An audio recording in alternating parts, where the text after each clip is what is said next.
Apparently, I missed my wife's lover by only a few minutes. I found out when she texted me accidentally instead of him. Reddit, when did you know for sure it was over? Part 1. I will stick to the Reader's Digest version of this story because I am at work, but here goes. So a couple years back I noticed my, then, wife started acting strangely at night. She would stay up very late, well after I was already in bed, and had her phone by her side at all times, even going to the bathroom, walking from the living room to the kitchen, etc.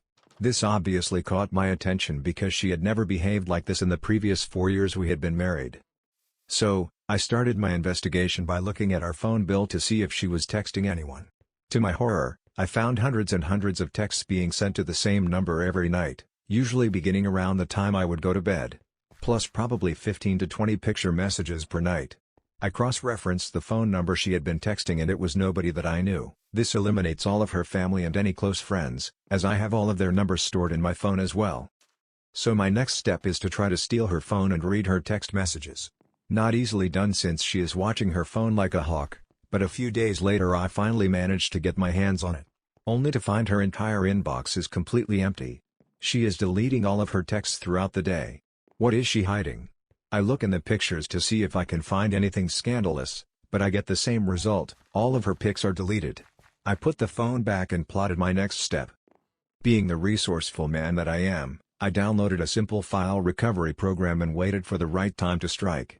She had gotten into the habit of coming to bed around 2 a.m. and sleeping with the phone underneath her pillow.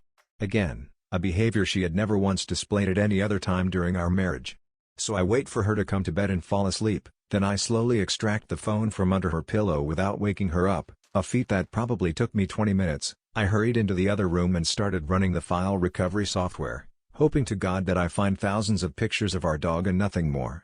The scan takes well over 10 minutes, and as you can imagine it felt more like 10 hours. My heart is jumping through my chest and I'm waiting for her to come walking into the computer room at any second.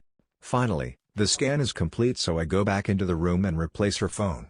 I return to the computer to assess the damages, and basically that is when my heart fell out of my chest. It felt like I had been punched right in the stomach, the face and the dick all at once. There were hundreds of nude pictures of my wife. As I'm looking at them I realize that she has taken some of them in places that we were together on dates, like the bathroom of a restaurant we were at, and I have never felt so sick in my entire life. It was the strangest feeling because part of me was so disgusted in knowing she had done this to me, yet part of me was strangely aroused by all of these pictures of her. I was so baffled by what I had just seen that I walked into my room and went to sleep without saying a word to her. Even though she was the one who was cheating, it took me 3 days to build up the courage to tell her I knew what was going on and that I wanted a divorce. Crazy to think about. When I read the line from Op's story, "Thanks for staying over, babe. I love sleeping next to you," I got that exact same stomach punch feeling in my gut again. I guess that is why I was compelled to share. And for the 5 people who read this, I hope you enjoyed. Cheers.